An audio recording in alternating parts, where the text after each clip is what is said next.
감사합니다.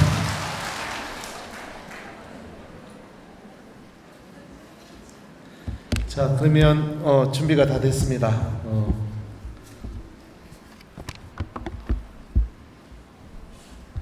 시작 기도할까요? 성부와 성자와 성령의 이름으로 아멘. 은총이 가득하신 마리아님 기뻐하소서. 주님께서 함께 계시니 여인 중에 복되시며 태중의 아들 예수님 또한 복되시나이다.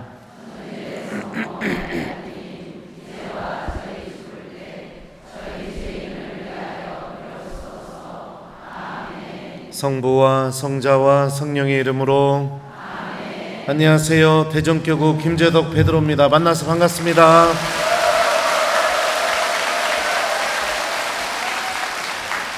2층 반가워요.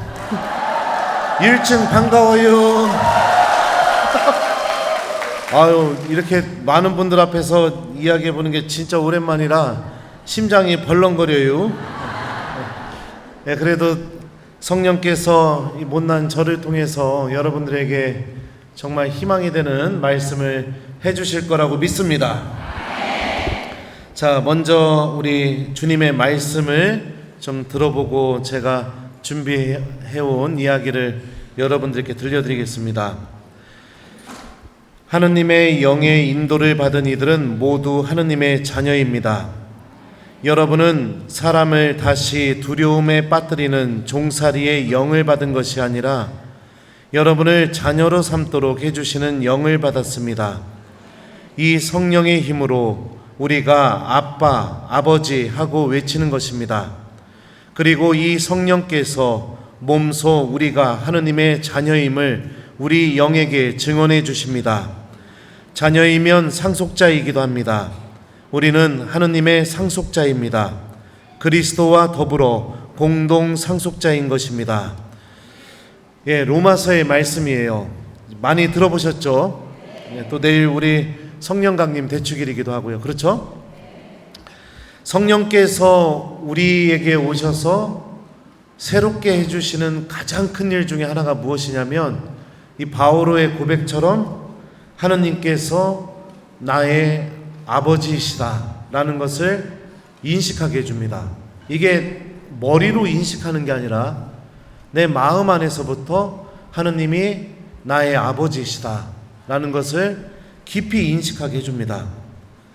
아버지에 대한 부정적인 이미지나 경험이 있는 분들도 계실 수도 있겠지만 보통의 아버지들이 어떤 분이실까? 저는 장가를 못 가서 애가 없어서 아버지가 돼본 적이 없습니다. 근데 요즘 본당 신부하면서 아버지의 마음을 조금씩 이제 알아나가는 것 같아요. 제가 올 초에 우리 본당 중고등부 아이들을 데리고 이탈리아 성지순례를 다녀왔었어요. 그래서 한 열흘 가까이 중고등부 아이들하고 같이 미사 드리고 성지순례하고 기도도 하고 맛있는 것도 먹고 좋은 시간을 보내다가 한국에 들어오는 당일날, 그러니까 귀국하는 날이죠. 예, 안 들려요? 나는 무진장 크게 얘기하고 있슈. 이거를 더 키워주시면 좋을 것 같네요. 예. 그래요. 마이크를 좀 더 가까이 붙여서 이러면 들려요? 예. 그래서 귀국하는 날 아침에 함께 왔던 아이 중에 한 명이 굉장히 아프게 되는 일이 벌어지게 됐습니다. 그래서 앰뷸런스를 불렀고 이제 아이들은 순례하는 장소로 보내고 앰뷸런스를 타고선 병원에 이렇게 가게 됐었어요. 근데 이제 비행기가 저녁 비행기니까 응급조치만 하고 병원에서 퇴원할 줄 알았는데 의사 선생님이 퇴원을 죽어도 못 한다는 거예요. 다음날 퇴원시켜 주겠다는 겁니다. 그러니까 제 입장에서는 함께 데리고 온 아이들도 데리고 들어가야 되고 지금 병원에 응급실에 누워있는 이 아이도 데리고 들어가야 되고 굉장히 난처한 상황이 벌어지게 된 겁니다. 고민을 막 하다가 이제 그 아이를 이제 병실에 놓고 그리고선 우리 중고등부 아이들이 모여 있는 곳에 와가지고 이제 마지막 날 미사를 했어야 됐거든요. 미사 때 그런 얘기를 했습니다. 얘들아, 영어로 신부님이 뭐냐? 그랬더니 애들이 대답을 못하는 거예요. 야, 니네 영어로 신부님 뭐라고 하는지도 모르냐? 그랬더니 하나이가 프리스토요. 그래갖고 그거 말고 이놈아, 영화에서 보면은 신부님 부를 때 뭐라고 불러? 영어로. 그랬더니 애들이 father요 이러더라고요. 그래, father 뜻이 뭐지? 그랬더니 아버지요 이러는 거예요. 그래서 신부님은 못 가. 신부님은 그 아픈 애 데리고 가야 돼. 그러니까 너희들은 학사님하고 선생님들하고 먼저 비행기 타고 들어가. 신부님은 다음날 갈게. 얘 퇴원시켜서. 그리고서 이제 로마 공항에 가서 아이들을 배웅을 했어요. 저는 제가 순례 왔다가 애들을 배웅하고 제가 남을 줄은 꿈에도 몰랐었습니다. 네. 배웅을 하고 그 다음에 이제 하룻밤 잔 다음에 다음날 아침에 그 아픈 아이를 퇴원시켜가지고서 이제 한국에 들어오게 됐었습니다. 한국에 들어오게 되었는데 제가 이제 본당에 도착해가지고 교우들한테 하루 늦게 귀국하게 되었으니까 왜 늦게 되었는지 이 이야기를 우리 본당 교우들에게도 해줬어요. 미사 때. 근데 이제 그날 미사에 그때 아파가지고선 저랑 하루 더 로마에 있다가 같이 들어온 애도 그날 미사에 왔었거든요. 미사가 끝나고 나서 이제 저녁 때 사제관에 이제 들어와서 이제 씻고 이제 다음날 강론 준비하려고 강론을 이렇게 준비하고 있는데 그 아팠던 애한테 문자가 온 겁니다. 문자를 열어서 봤죠. 그랬더니 이 녀석이 문자를 이렇게 보낸 거예요. 사랑하는 베드로 신부님, 오늘부터 18년차 신부님 되신 걸 축하드립니다. 그날이 제가 서품 받은 그 사제 서품 받은 날이었거든요. 18년 전에. 어제 강론이 참 인상 깊었습니다. 제 아버지라고 생각하고 속상하지 않게 해드릴게요. 제 아버지, 신부님이 되어주셔서 감사합니다. 사랑합니다. 네, 감사합니다.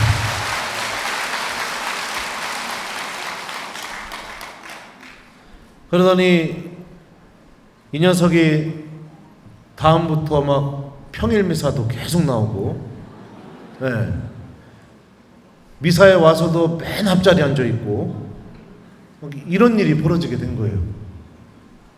그동안 왔던 신부님들이 그냥 신부님이었지 한 번도 내 아버지가 될 수 있다 이 생각을 해본 적이 없었대요.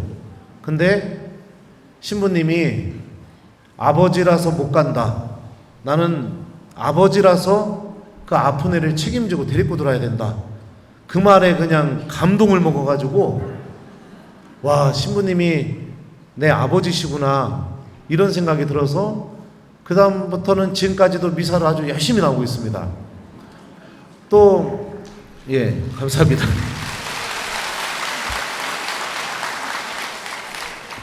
이 중고등부 아이 중에 한 명은 미사에 오게 되면은 얘는 항상 기둥 뒤에서 미사를 드렸던 애가 있어요. 오더라도 중간에 오고 와서 이제 기둥 뒤에 앉아서 미사를 드리는데 제가 몇 번을 얘기했거든요. 야, 인간적으로 한번 생각을 해보자. 기둥 뒤에서 미사가 되냐? 네. 야, 그래도 네가 신부님이라고 한번 생각을 해봐라. 야, 네가 들어왔는데 기둥 뒤에서 미사 끝날 때까지 있어. 그러면 신부님 마음이 어떡하냐? 야, 그거 해도 너무한 거 아니냐? 그렇게 얘기를 해도 얘가 바뀌질 않았던 거예요. 근데 로마에 와가지고 같이 시간을 보내고 이 일을 겪고 나서 이 아이도 변화가 일어나기 시작한 겁니다.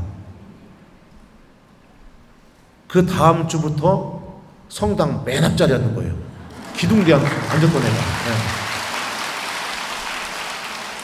그리고 제가 여러분들 유튜브 구독자들은 아시겠지만 제가 주일학교 미사를 뿅망치를 들고 미사를 하거든요. 근데 그 문제 내면은 보통 초등부 애들만 나오지 중고등부 애들은 거의 안 나와요. 근데 그 기둥 뒤에 앉았던 애가 문제 풀러 나오는 겁니다. 그리고 더 신기한 건 뭐냐면 얘가 매주 자기 학교 친구들을 그냥 막 데리고 와요. 성당에. 선교를 하기 시작한 거죠. 네. 얼마나 이쁜지 몰라요.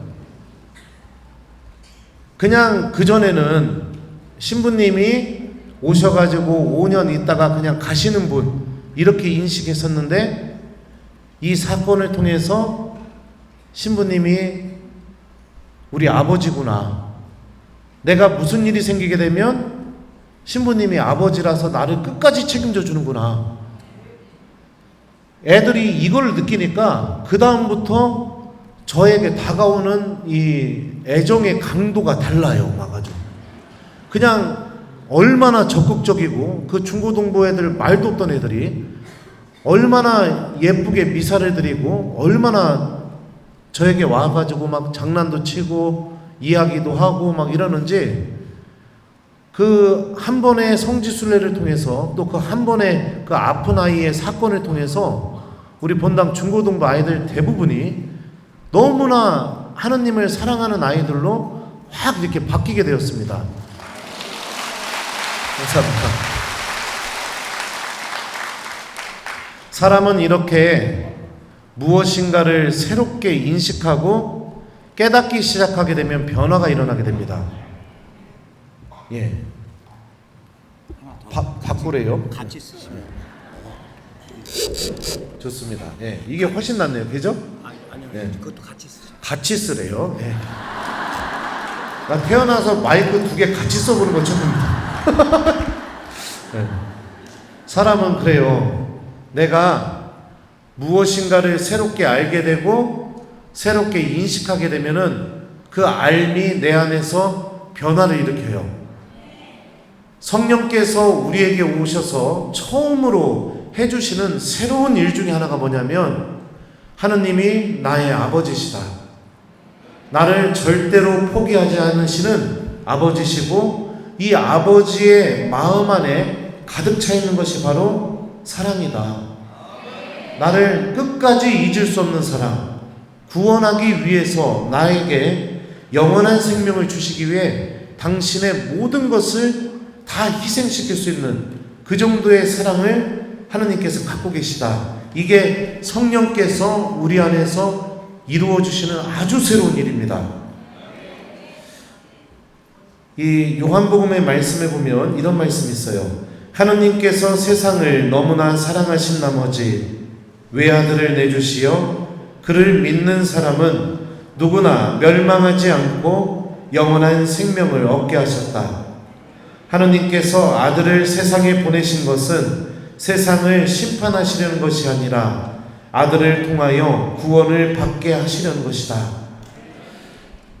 이 말씀처럼 성령께서는요, 하느님께서 우리를 심판하기를 원하시는 아버지가 아니라 우리를 구원하시기를 원하시는 아버지, 우리에게 생명을 주기를 원하시는 아버지, 또 우리를 사랑하기를, 또 우리를 살리기를 간절히 원하시는 아버지이심을 깨닫게 해줍니다.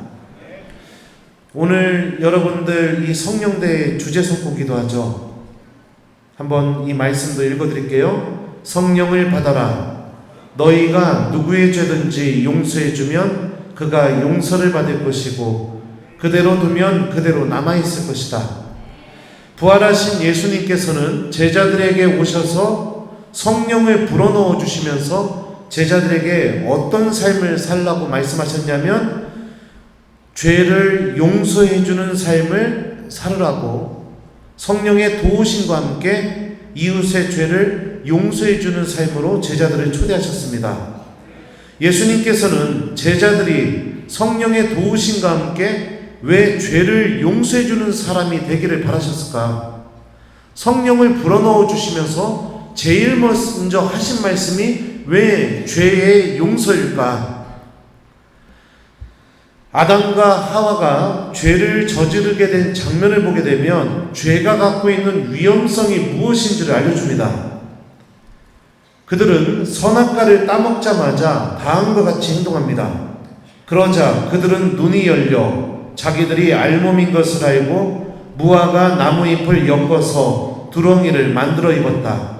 그들은 하느님께서 저녁 산들바람 속에 동산을 거니시는 소리를 들었다. 사람과 그 아내는 주 하느님 앞을 피하여 동산 나무 사이에 숨었다. 아담과 하와가 죄를 저지르고 나서 처음으로 했던 행동은 무엇이냐? 알몸을 가리는 거였습니다. 나뭇잎으로. 다시 말하면 하느님께 내 알몸을 보여주기 싫은 마음이 제일 먼저 생긴 거예요. 선악과를 따먹기 전에는 아담과 하와는 1번 알몸이었다. 2번 원피스를 입고 있었다. 자, 몇 번이에요? 그렇죠. 하느님과 알몸을 보여주는 관계였습니다. 그럼 우리가 한번 생각해 보죠. 사람은 언제 누군가에게 알몸을 보여줄 수 있는가? 목욕탕 빼고. 보통 우리가 알몸을 보여줄 수 있는 사람들은 공통점이 있습니다. 너무너무 사랑하는 사람이요. 저는 지금까지 제 알몸을 엄마한테만 보여줬습니다. 아기 때. 너무너무 사랑하니까. 그러니까 내 알몸을 보여줘도 문제가 안 돼요. 그리고 원래 너무너무 사랑하게 되면 사람은 스스로 사랑하는 사람에게 알몸을 보여주게 되어 있습니다. 근데 죄를 저지르고 나서 처음으로 생긴 마음이 무엇이냐? 무화과 나무잎으로 옷을 만들어 입었다는 것은 하느님께 알몸을 보여주기가 싫은 거예요. 죄가 우리 안에서 제일 먼저 빼앗아가는 것이 무엇이냐? 하느님에 대한 사랑입니다. 하느님을 사랑하는 마음이 다 사라지게 만듭니다. 이게 죄가 갖고 있는 위험성이에요. 그래서 하느님에 대한 인식이 나를 사랑하시는 아버지가 아니라 나를 심판하시는 분, 나를 벌하시는 분, 나를 지옥으로 보내시는 분, 나를 절대로 용서하지 않으시는 분, 이런 분으로 왜곡된 인식을 하게 만듭니다. 아담과 하와가 죄를 저지르고 나서 두 번째로 했던 행동이 무엇이냐? 바로 하느님 앞을 피해서 나무 그늘 속에 숨는 거였습니다. 하느님에 대한 인식이 왜곡이 되어서 동산에서 거니시는 소리가 두려우니까 무서워서 숨었다고 아담이 얘기하죠. 사랑을 빼앗아가고 하느님에 대한 왜곡된 인식을 갖게 만드는 게 죄가 갖고 있는 힘이에요. 예수님께서는 부활하시자마자 제자들에게 성령을 불어넣어 주시면서 성령의 도우심으로 우리가 갖고 있는 죄를 용서해 줘서 우리가 다시 하느님 아버지를 나의 사랑하는 아버지로, 나를 여전히 사랑하고 계시는 아버지로, 아무리 큰 죄를 저지르고 내가 못났어도 나를 절대로 포기하지 않으시는 그 아버지로 인식하게 해주는 그 여정으로 우리 모두를 데리고 가고 싶으신 게 부활하신 예수님의 바람인 거죠. 제가 한 번은 이랬던 적이 있어요. 신학교에서 우리 학사님들 성경 가르치고 있는데 한 번은 히라보 수업이었습니다. 히라보, 그리스말. 그 수업은 학사님들이 벼락치기 하면은 중간고사, 기말고사 때 망하기 때문에 벼락치기 못하게 하려고 매주 시험이 시작되게 될 때 쪽지 시험을 봅니다. 근데 학사님 한 분이 학기가 시작되고 얼마 되지 않아서 백지를 내는 겁니다. 쪽지 시험 때. 두 번째 시험에서도 그 다음 주에서도 또 백지를 내요. 그 다음 주에서도 또 백지를 내는 거예요. 그래가지고 제가 불렀습니다. 학사님, 왜 백지 계속 내지? 신부 안 될 거야? 신학교 그만둘 거야? 그랬더니 그 학사님이 그러는 거예요. 네. 그래갖고 가슴이 막 철렁 내려앉아가지고 제가 그랬어요. 주일날 외출할 수 있지? 그랬더니 예 이러더라고요. 그러면은 외출하면은 신부님 본당으로 한번 찾아와. 신부님이 학사님하고 내 사제간에서 단둘이 하고 싶은 얘기가 있어. 신학교 그만두기 전에 학사님한테 꼭 해주고 싶은 얘기가 있으니까 신부님 좀 한번 만나러 와. 그리고 제가 이렇게 얘기한 다음에 학사님을 보냈거든요. 그리고 나서 한 2주인가 3주 지나고 나서 그 학사님이 실제로 주일날 외출을 해서 저희 본당에 오게 되었습니다. 와서 이제 학사님 얘기를 들어보니까 나이를 많이 먹고 신학교에 들어온 학사님이었어요. 더군다나 언어처럼 암기 과목에 대해서 굉장히 큰 어려움을 이렇게 갖고 있었거든요. 근데 저도 신학교, 대전신학교 입학할 때 D에서 2등으로 입학하고 1학년, 2학년, 3학년 막 이럴 때 맨날 시험만 보면은 제 시험 보고 교수 신부님한테 불려가서 뒤지게 혼나고 막 그랬던 사람이었거든요. 그러니까 동변상련이 느껴지는 거예요. 그래서 제가 신학생 때 공부 못했던 이야기들을 쭉 학사님한테 이렇게 얘기를 해줬습니다. 신부님도 그랬다고. 근데 신부님도 학사님처럼 신학교 그만두려고 마음먹었었는데 그냥 나도 모르게 성체조배를 하기 시작하게 됐어. 5분 동안. 그 한 학기 내내 성체조배를 하다가 예수님이 살아계시다는 것을 체험하게 되었고 하느님 체험을 하게 되니까 그 다음부터 내가 왜 공부를 해야 되는지 목적의식이 생기더라. 그러니까 우리 학사님도 이번 학기 끝날 때까지 매일 성체조배 5분씩만 신부님이랑 하기로 약속하자. 우리 학사님이 성체조배 해준다고 약속하면 신부님은 오늘부터 이번 학기 끝날 때까지 학사님을 위해서 매일 생미사를 봉헌해 줄게. 그랬더니 학사님이 하겠다고 그러더라고요. 그리고선 용돈 잔뜩 줘서 신학교로 보냈어요. 근데 성소주일이 됐는데 그때가 신학교에서 성소주일 날 개방하지 않는 해였거든요. 근데 성소주일 미사가 끝나게 되었는데 주일 날요. 그 본당에서 주일 미사가 끝나고 났는데 자꾸 그 학사님이 너무너무 보고 싶은 거예요. 미사가 끝났는데. 저는 그날 오후에 대전교구청을 갔어야 됐습니다. 왜냐하면 예비실 학생들이 모여서 교구청에서 성소주일 행사를 하고 있어가지고. 근데 그 학사님이 너무너무 보고 싶은 거예요, 막. 그래가지고선 자동차 시동을 걸어가지고 그냥 신학교로 막 갔습니다. 가가지고선 신학교에서 막 이렇게 찾아보니까 이렇게 신학교 강당에서 학사님들이 부모님들 모셔놓고 거기서 이렇게 프로그램을 하고 있더라고요. 그러니까 그 해가 부모님들과 함께 보내는 성소주일이었던 것 같아요. 그래서 제가 강당문을 열고선 들어가니까 맨 뒤에서 그 학사님이 이렇게 비디오로 촬영하고 있길래 제가 막 갔습니다. 갔더니 그 학사님이 저를 보더니 오 신부님 이러는 거예요. 이리 와. 그랬더니 예? 이리 와. 빨리 와. 그랬더니 저 이거 찍어야 되는데요. 그래갖고 이리 와 임마. 빨리 와. 그래갖고선 손을 붙잡고선 막 가다가 문이 하나 나오길래 문을 확 열고 들어가서 그 문을 잠궈버렸어요. 잠고 나서 보니까 거기가 창고였어요. 창고에서 그랬어요. 너 신부 될 거야 안 될 거야? 그랬더니 그 학사님이 그러는 겁니다. 신부님 저 그날 신부님 만난 뒤부터 매일 성체조배하고 있습니다. 그래 알아. 신부님은 그날부터 너를 위해서 매일 미사 드리고 있어. 그리고 오늘 성소주일인데 미사가 끝나니까 신부님이 네가 너무너무 보고 싶더라. 그래서 왔어 내가. 너 신부 될 거야 안 될 거야? 그랬더니 이 학사님 또 그러는 거예요. 신부님 저 이번에 중간고사 진짜 열심히 공부해서 시험 쳤어요. 알아. 내가 채점도 했어. 그래서 내가 오늘 성소주일인데 네가 생각이 나서 너 보고 싶어 왔잖아. 너 신부 될 거야 안 될 거야? 그랬더니 이 녀석이 가만히 있다가 이러는 거예요. 신부님 뵐게요 이러는 거예요. 그래 일로 와 한 다음에 제가 그냥 그 녀석을 고마워요.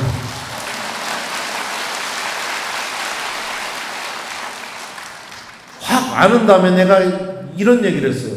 야, 신부님이 교수 신부니까 니들 보기에는 대단해 보이지.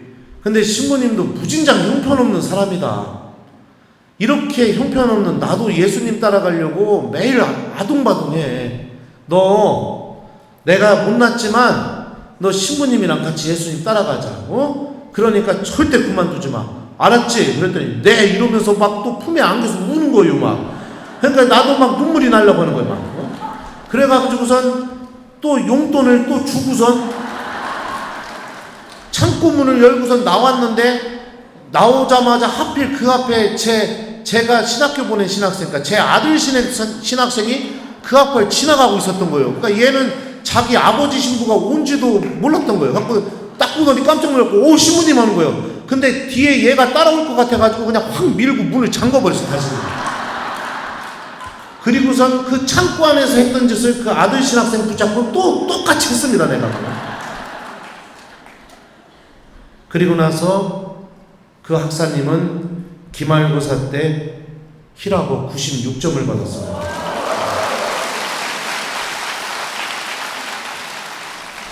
방학 때도 찾아와서 신부님 고맙다고, 신부님 아니면 그만둘 뻔했다고, 정말 고맙다고. 그리고 몇 번이나 인사하고 돌아갔어요. 제가 추천한 신학생도 아니에요.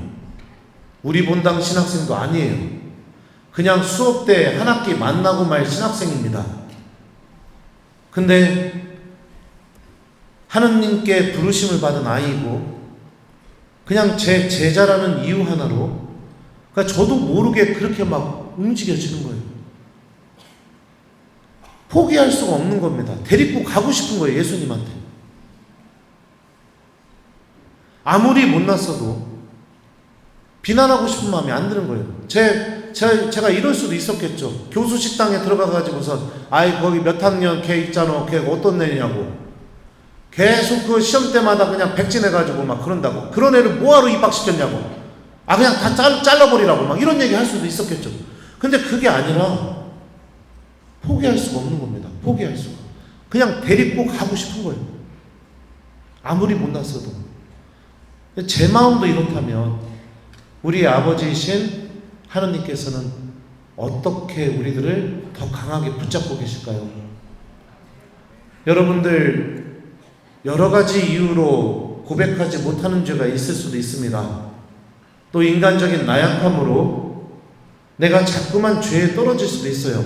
그런데 분명한 사실은 무엇이냐? 성령과 하느님께서는 우리에게 분명히 이렇게 알려주십니다. 그럼에도 불구하고 하느님은 나를 사랑하고 계시고, 그럼에도 불구하고 하느님께 나는 여전히 소중하고, 그럼에도 불구하고 나는 하느님의 자녀로서의 가치가 하느님께 하나도 바뀌지 않았다는 것을 성령과 하느님 말씀은 우리에게 알려주십니다. 제가 예전에 강론 때 한번 써먹었는데 돈을 좀 들고 가시오. 3만 원이요. 내 지갑에 있던 전 재산입니다. 이거 갖고 싶은 사람 손 드세요. 손 들어봐요. 3만 원. 난 3만 원, 신부님 3만 원 갖고 싶다. 그래, 몇 명 없네요. 네. 자, 그러면은 좋아요. 야, 구겼어. 자, 구겨진 3만 원인데 난 그래도 이 신부님 구겨진 3만 원 갖고 싶다. 손 들어봐요. 맞네요. 자, 그러면은 좋아요. 자, 여기다 놓고 내가 밟았어. 밟아가지고 구겨지고 더러워졌어. 자, 구겨지고 더러워진 신부님 3만 원 난 갖고 싶다. 손 들어봐요.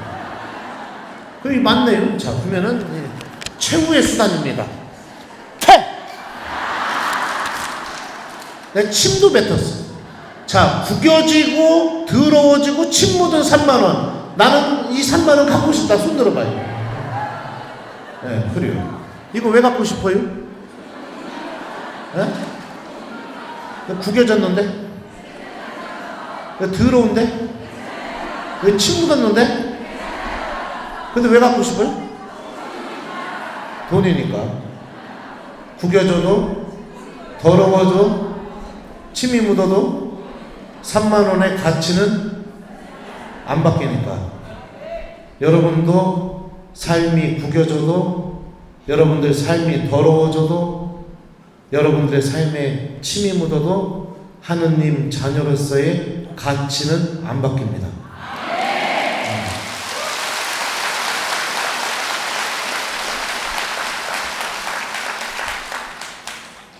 하느님이 사랑하고 계셔요. 잊지 않고 계시고 여러분들 하나하나를 살리기를 원하고 계십니다. 우리가 이걸 깨닫게 되게 되면 어떤 일이 벌어지게 되느냐? 기둥 뒤에 앉아서 미사하던 아이가 앞에 나와서 미사 드리는 것처럼, 한 번도 본당 신부님이 내 아버지라고 생각해보지 않았던 아이가 신부님, 저의 아버지 신부님이 되어주셔서 감사합니다, 이렇게 편지를 써서 보낸 것처럼, 한 번도 미사에 관심이 없던 애들이 학교 가서 자기 친구들 데리고 와서 야 우리 성당 한번 가보자, 믿음이 없는 애들을 데리고 오는 것처럼 이런 변화가 일어나게 됩니다. 성령께서는 우리에게 변화를 일으키셔서 하느님이 우리를 사랑하시고 자비를 베푸시는 아버지라는 것을 우리에게 인식시켜 주시고 싶어 합니다. 루카복음에 보면은 여러분들 작은 아들 이야기가 있습니다. 루카복음 15장에 나오죠. 이 아들이 아버지 재산을 가지고 다 아는 이야기예요. 그죠? 아버지 집을 떠나서 살다가 나중에 거지가 돼가지고 돼지 농장에서 배를 채우려고 하다가 정신이 바짝 들게 됩니다. 내 아버지의 집에 그 많은 품팔이꾼들은 먹을 것이 남아도는데 나는 여기에서 굶어 죽는구나 깨닫는 거죠. 아버지를 떠나서 살아간 삶이 결국에 내가 굶어 죽는 삶, 죽음으로 걸어갈 수밖에 없는 삶, 그 삶이라는 걸 깨닫게 돼요. 그러자 아들은 벌떡 일어나서 아버지께로 갑니다. 그리고 아버지를 만나자마자 이렇게 얘기해요.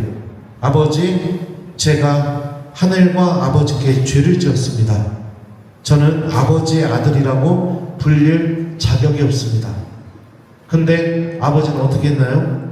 아들이 집에 도착하기도 전에 먼저 달려갔습니다. 먼저 목을 끌어안고 입을 맞춰줍니다. 그리고 아들이 나는 아버지의 아들이 될 자격조차 없어요, 이렇게 얘기하는데 아버지의 답변은 무엇이냐? 어서 가장 좋은 옷을 가져다 입히고 손에 반지를 끼우고 발에 신발을 신겨주어라. 그리고 살찐 송아지를 잡아라. 먹고 즐기자.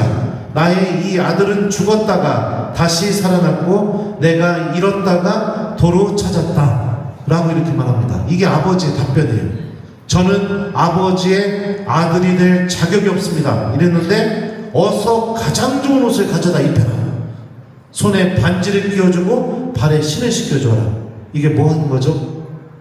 아들이 아버지의 집을 떠나기 이전의 상태로 아들을 되돌려 놓는 거죠. 그 집골로 돌아온 아들에게 옷을 입혀주고 손에 반지를 끼워주고 발에 신발을 신겨줬다는 것은 아버지 떠나기 이전의 상태로, 원래 아버지 옆에 있었을 때의 상태로 그렇게 되돌려 놓는 게 이 하느님의 마음인 거죠. 아버지는 한마디도 묻지 않습니다. 너 내 돈 어디다 썼어? 너 나가서 뭔지 됐어? 너 내가 그거 보려고 얼마나 힘들었는지 알아? 너 그런 아들이었어? 한마디도 하지 않습니다. 아버지의 최고의 관심사는 뭐냐? 그 집골로 돌아온 내 아들이 원래 내 옆에 있었을 때 내 아들로 바꿔놓는 거, 다시 되돌려 놓는 거, 이게 아버지의 최고의 관심사입니다. 이게 하느님의 마음이죠. 그리고 성경은 이런 하느님의 마음을 뭐라고 부르느냐? 자비라고 부릅니다. 자비. 히브리 말로 자비를 의미하는 단어가 두 단어가 있어요. 첫 번째는요, 어머니의 자궁인 레헴이라는 단어에서 온 말이 자비를 의미합니다. 두 번째는 성실함을 의미하는 이 헤세드가 또 이 자비라는 의미로 쓰여요. 근데 제가 너무너무 한번 궁금했었어요. 왜 어머니의 자궁을 의미하는 단어가 나중에 자비라는 의미로 바뀌게 되었을까? 왜 그렇게 됐을까? 아무리 책을 찾아봐도 안 나오는 거예요. 그래가지고 어느 날 제2방에서 복사 서는 자매들한테 물어봤습니다. 자매님, 임신하고 나면은 가장 크게 바뀌는 변화가 뭡니까? 이렇게 물어봤더니 자매님들이 그 얘기를 하더라고요. 신부님, 임신하고 나서 가장 크게 바뀌는 변화가 무엇이냐? 임신한 순간부터 지금까지 제 아이만 생각하게 되더라고요. 그 얘기를 하더라고요. 뱃속에 있을 때도 내 아이, 태어났을 때도 내 아이, 지금 뭐 학교 다니고 있는 그 내 아이도 지금도 내 아이, 그냥 계속해서 내 아이만 생각하게 된대요. 모든 게 전부 다. 저는 그 자매님들 말을 들으면서 이래서 자비구나 그런 생각을 했습니다. 엄마 뱃속에 아기가 생기게 되면 엄마 자궁은요, 그 아이가 생명을 얻는 데 필요한 모든 것을 무조건적으로 줍니다. 엄마가 밥을 굶었어도, 엄마가 슬퍼도, 엄마가 힘들어도 뱃속에 있는 아이한테 무조건 생명의 양식을 계속해서 줘서 그 아이가 생명을 누리게 해요. 그리고 아이가 태어나서 엄마는 어떻게 할까요? 죽을 때까지 그 아이가 잘 살게 하기 위한 모든 관심과 사랑과 애정과 행동을 그냥 끝까지 내어줘요. 이게 자비인 거죠. 제가 지난달에 저희 엄마가 많이 아프셔가지고 부정맥이 심하셔서 여기다가 심장 박동기를 넣는 시술을 이렇게 받으셔야 됐었어요. 그래갖고 어머니 모시고 병원에 가서 이제 이 수술을 하고, 그리고 나서 이제 중환자실로 들어가기 전에 그 집도한 의사 선생님이 잠깐 어머니를 만날 수 있게 해주셨습니다. 그래서 어머니를 얼굴을 보니까 처음에 눈 감고 계시더라고요. 근데 눈 감고 계신 엄마 모습 보니까 막 눈물이 막 나려고 하는 거예요. 막 그동안 엄마한테 못되게 한 게 다 생각나가지고 막. 그래갖고 막 눈물이 막 나려고 하는데 엄마가 깨어나신 거예요. 깨어나더니 눈을 뜨자마자 저를 보고선 처음으로 한마디가 뭔지 아세요? 신부님, 엄마 괜찮으니까 빨리 신학교 수업 가라고. 학사님들 기다리지 않느냐고. 자기는 아파 죽겠는데 아파 죽는 그 순간에도 그냥 걱정하고 생각하는 거니 아들 신부밖에 없는 거예요. 이게 엄마 마음이죠. 나는 아프고 나는 힘든 거 괜찮으니까 신부님 나 괜찮으니까 빨리 신학교 수업 가라고. 하나님의 자비가 이와 같은 거죠. 단 한 번도 잊지 못하고 나를 살리기 위해 나에게 필요한 모든 은총을 내어주시는 그 하나님의 마음, 그리고 그 내어주시는 그 하나님의 모습이 너무나 성실해서 우리가 죄를 저질러도 넘어져도 계속해서 성실하게 내어주시는 그 하나님의 모습, 성경은 이 모습에 대해서 자비라고 얘기합니다. 프란치스코 교황님의 자서전 희망에 나온 말씀 중에 하나인데요, 제가 좀 한번 읽어드릴게요. 들어보세요. 제게는 확고한 교의적 신념이 하나 있습니다. 하느님께서는 모든 이의 삶 안에 계시다는 것입니다. 그분은 한 사람 한 사람의 삶 속에 현존하십니다. 어떤 이는 삶이 비록 파탄에 이르렀거나 악습이나 마약이나 그 무엇에 의해 무너져 버렸다 하더라도 하느님께서는 그 안에 계십니다. 우리는 모두 인간의 삶 속에서 그분을 찾을 수 있고 또 찾아야만 합니다. 가시덤불과 잡초가 뒤덮은 땅이라 해도 좋은 씨앗은 자랄 수 있는 자리는 언제나 남아 있습니다. 하느님께서는 단순히 심리적 평안을 주시는데 그치지 않으십니다. 그분은 불안한 마음을 달래주는 진정제가 아닙니다. 그분은 그보다 훨씬 더 깊이 일하십니다. 새로운 삶의 희망을 주시고 우리가 과거의 굴레에서 벗어나 현재를 새로운 눈으로 바라보게 하십니다. 세리 마테오는 매국노였고 죄인이었지만 그리스도께서는 그의 마음과 이름을 바꾸시어 사도로 삼으셨습니다. 그는 타락한 사람이 아니었습니다. 문을 완전히 닫아버리지 않았기 때문입니다. 하느님께서 돌아오실 수 있는 작은 틈만 있다면 그것으로 충분합니다. 그분께서는 저에게도 그렇게 하셨습니다. 제 영혼에 작은 틈을 통해 당신의 자비를 부어주신 것입니다. 교황님께서 말씀하셨죠. 아무리 망가진 사람의 삶 안에도 하느님은 함께 계시다. 그리고 잡초가 있는 마음이라 하더라도, 가시덤불이 있는 마음이라 하더라도 그 마음에는 좋은 땅이 자랄 수 있는 자리도 분명히 있다. 그리고 아무리 우리가 못되고 망가진 삶을 산다 하더라도 하느님께 대한 작은 틈이 열려 있다면 주님께서는 그 틈 안으로 비집고 들어오셔서 우리들을 새롭게 변화시키고 우리가 구원을 얻는 삶으로 반드시 인도해 주신다. 이게 교황님이 우리에게 주신 메시지입니다. 사랑하는 교회 여러분들, 성령께서 우리에게 오셔서 우리가 하느님의 자녀이고 여러분들이 아파하고 힘들어하는 그 죄 또한 하느님께서는 여전히 용서하실 수 있는 분이시고 주님께서는 죄인들을 완전히 새로운 사람으로 변화시킨다는 것을 우리가 깊이 체험하는 성령 강림 대축일이 되었으면 좋겠습니다. 여러분들의 삶은 망하지 않았습니다. 여러분들의 삶은 여전히 하느님 구원에서 어긋나 있지 않습니다. 여러분들의 삶은 여전히 하느님 나라를 향해서 걸어가고 있습니다. 그러니까 용기를 내시고 내가 망가졌다고 느껴질수록 나를 더 사랑해 주시는 아버지 하느님의 자비와 사랑을 믿고 성령께서 우리의 모든 죄를 용서해 주신다는 확신과 함께 죄를 용서받고 주님의 은총으로 걸어나가는 그 삶을 선택하는 여러분들이 되셨으면 좋겠어요. 악은 끊임없이 우리 안에서 변화가 일어나지 않기를 바라고 있습니다. 끊임없이요. 우리가 죄를 용서받고 새로운 각오를 먹을 때마다 악은 끊임없이 우리 앞에서 유혹을 합니다. 다시 그 죄로 돌아가게 만들려고요. 그리고 많은 신앙인들이 계속해서 이 악의 유혹 앞에 넘어집니다. 그렇다 하더라도 지지 마십시오. 왜냐하면 예수님께서 여러분을 포기하지 않고 계시기 때문입니다.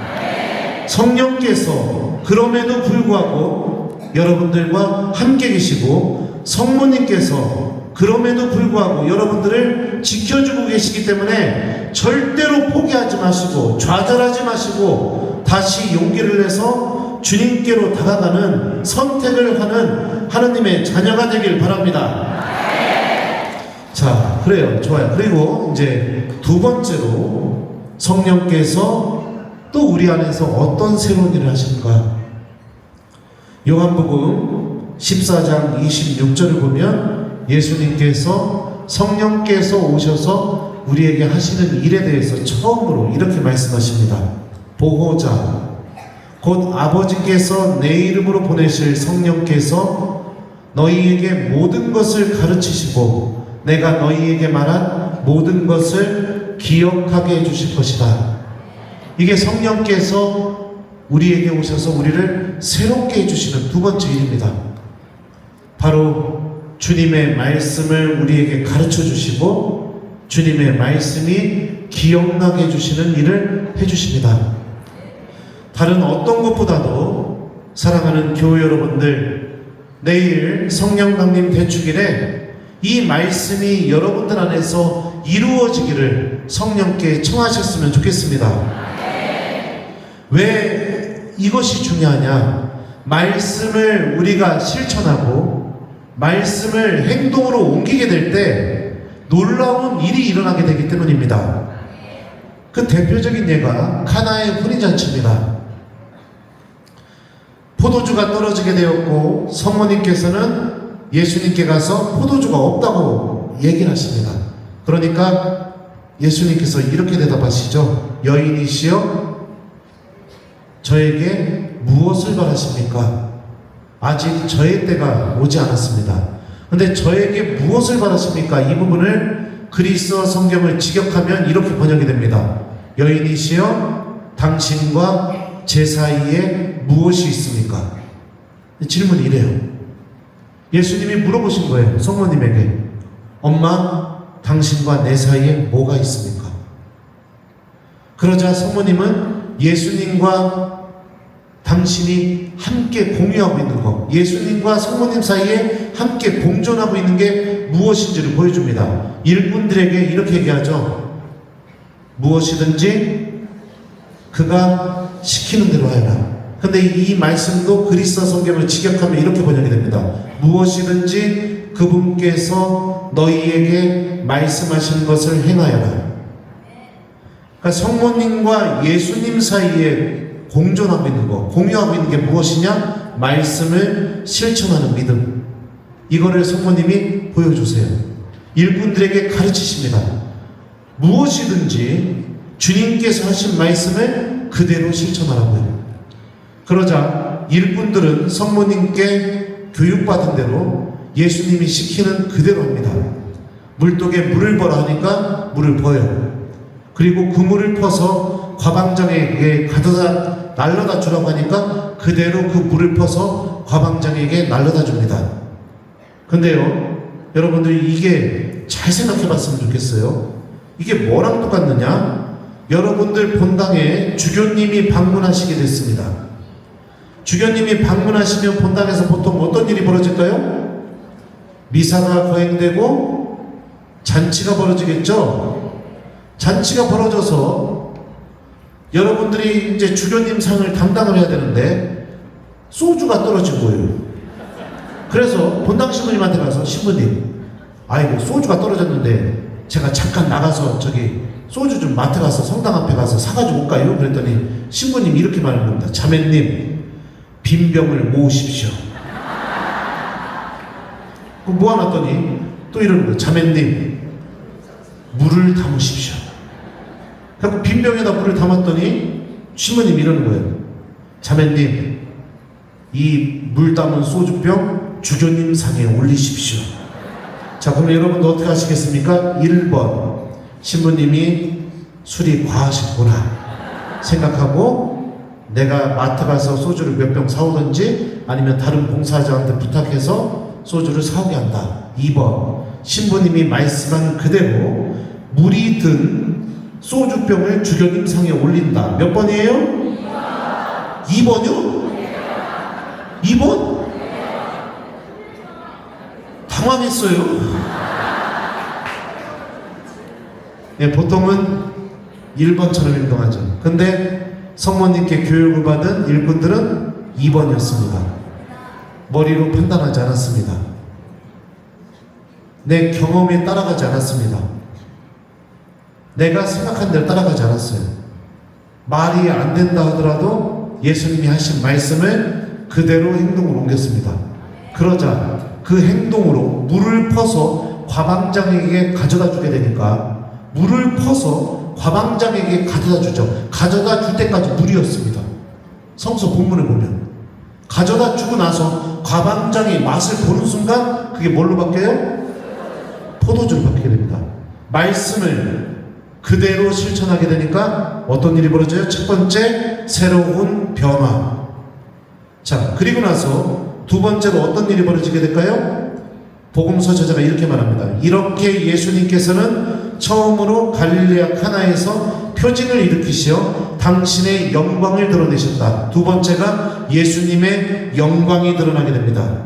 세 번째, 그리하여 제자들은 믿게 되었다. 믿음이 생기게 돼요. 말씀을 그대로 실천하게 되자 변화가 일어나게 되고 예수님의 영광이 드러나게 되고 그 다음에 세 번째가 뭐예요? 믿음이 생기게 되는 이런 열매를 성령께서 우리 안에서 맺어주시는 겁니다. 그래서 성령께서는 우리가 끊임없이 주님 말씀을 실천하는 것을 통해 우리를 가르치고 말씀이 생각나게 해주시고 그 말씀으로 우리가 구원받는 데 필요한 열매들을 맺어내서 하느님 아버지를 만나게 될 때 정말로 기쁘게 만날 수 있는 하느님의 자녀가 되게 우리들을 도와주고 계세요. 주님의 말씀을 기억하는 습관을 가지시고요. 특별히 여러분들 성령 강림 대축일날 성령의 도우심과 함께 이제부터 말씀을 실천하는 사람이 되시기 바랍니다. 많은 신앙인들이 주님의 말씀을 소유하고 주님께 대한 믿음을 소유하는데 그렇게 막 사랑하거나 좋아하지 않는 것 같아요. 그런 모습을 보면 참 마음이 아픕니다. 베드로가 요한과 성전에서 기도하고 나오게 될 때 성전에 있던 안전뱅이가 뭐 좀 달라고 이렇게 손을 내밀게 되니까 베드로가 이렇게 말했죠. 나는 금도 은도 없습니다. 하지만 내가 가진 것을 당신에게 주겠습니다. 나자렛 사람 예수 그리스도의 이름으로 일어나 걸으시오. 신앙인은 주님을 소유하는 사람이고, 신앙인은 주님의 말씀을 소유하는 사람이고, 신앙인은 주님께 대한 믿음을 소유하는 사람입니다. 바오로가 로마서에서도 이렇게 말했죠. 그러므로 믿음은 들음에서 오고 들음은 그리스도의 말씀으로 이루어집니다. 우리가 갖고 있는 믿음은 예수님의 말씀 안에서 태어났습니다. 올바른 믿음은 항상 주님 말씀에서 오는 믿음입니다. 한번 생각해 봤으면 좋겠습니다. 나의 믿음은 도대체 어디에서 오는 믿음인가? 나를 움직이게 하는 힘이 도대체 어디에서 오게 하는 건가? 요즘 저희 본당에 기적이 좀 많이 일어나고 있습니다. 기적이요. 한 아이가 어느 순간에 냉담 풀고 미사에 계속 나오기 시작했어요. 근데 얘기를 들어보니까 얘가 취업할 때마다 취업이 안 돼가지고서 너무너무 지쳐서 이제 믿을 곳은 하느님밖에 없다 하고 나온 거예요. 그래갖고 내가 그 얘기를 듣고서 어떻게 했느냐? 걔를 볼 때마다 엄마랑 항상 같이 왔거든요. 엄마랑 둘이 내려오면 이랬어요. 제가 그 아이를 보면서 딸 이러면은 저를 딱 쳐다보면서 네? 딱 이러는 거예요. 이리 와. 그리고서 안수를 해줬어요. 미사 올 때마다 계속 안수를 해줬거든요. 그러자 지난주에 그 딸이라고 불렀던 그 아이가 저에게 이런 편지를 써줬습니다. 신부님 안녕하세요. 제가 냉담하다가 성당을 다닌 지 어느덧 2달이 되어 가는데 그동안 믿을 수 없는 일이 일어나서 이렇게 편지를 씁니다. 성당에 다시 가게 됐던 건 취업으로 인한 힘든 마음을 달래고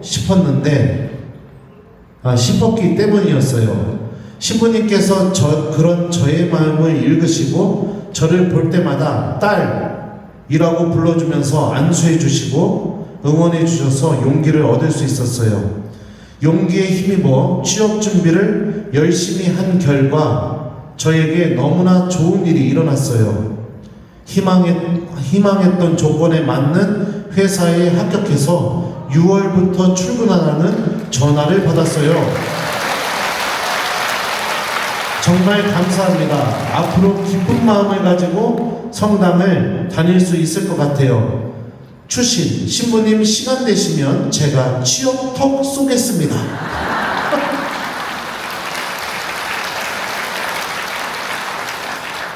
안수만 해줬는데 볼 때마다 신부님이 너 기도하고 있어? 이렇게 얘기해주고 안수만 해줬는데 그랬는데 한 아이가 믿음을 되찾고 희망을 되찾고 이런 일이 벌어지게 됩니다.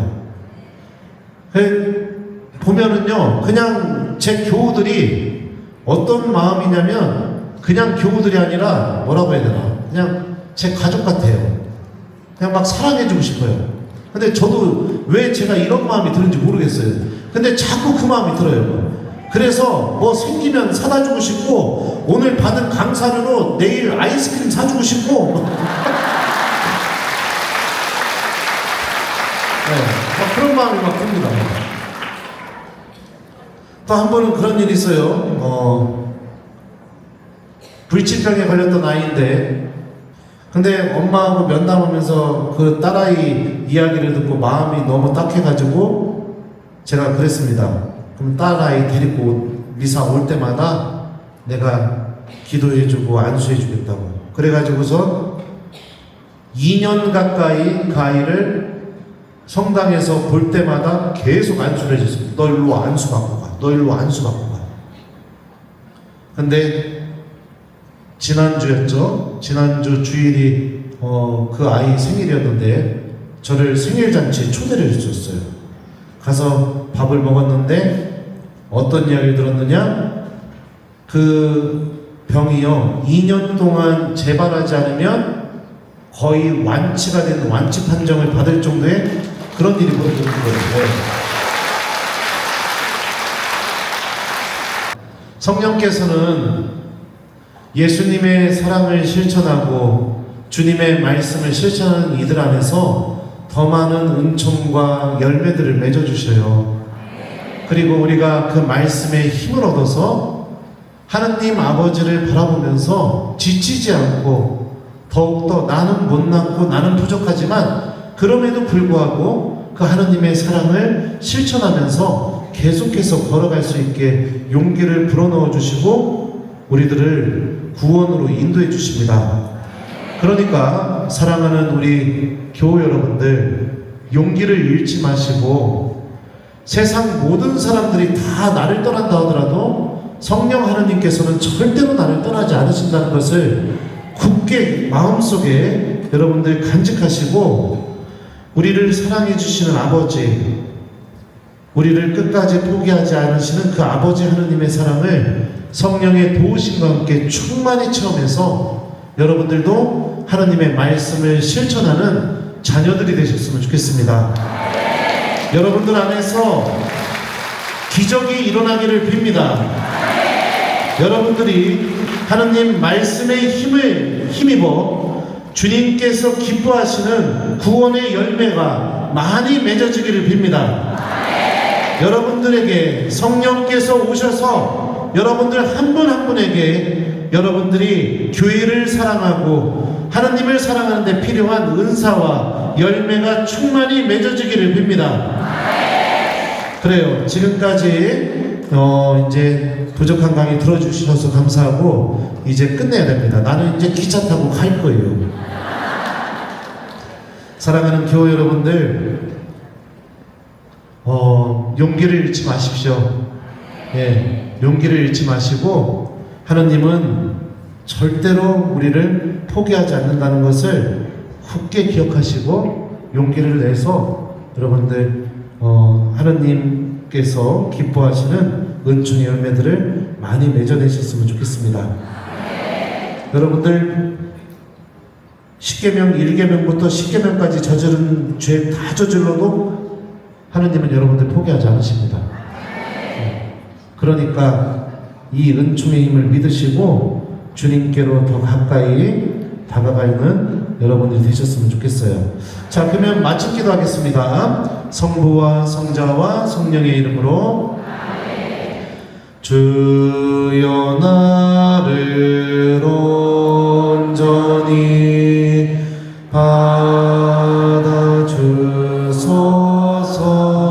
받아주소서. 주여 나를 온전히 받아주소서. 나의 모든 자유와 나의 기억과 지력,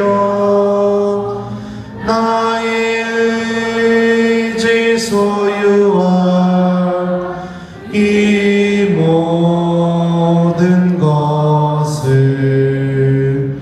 주여 당신께 드리리다.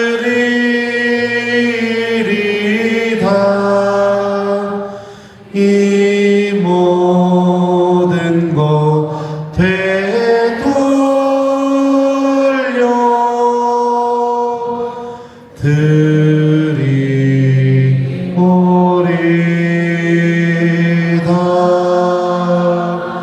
주님께서 여러분과 함께 전능하신 천주 성부와 성자와 성령께서는 여기 있는 저희 모두에게 강복하소서. 주님을 찬미합시다. 성부와 성자와 성령의 이름으로 부족한 강의 들어주셔서 감사합니다. 네, 우리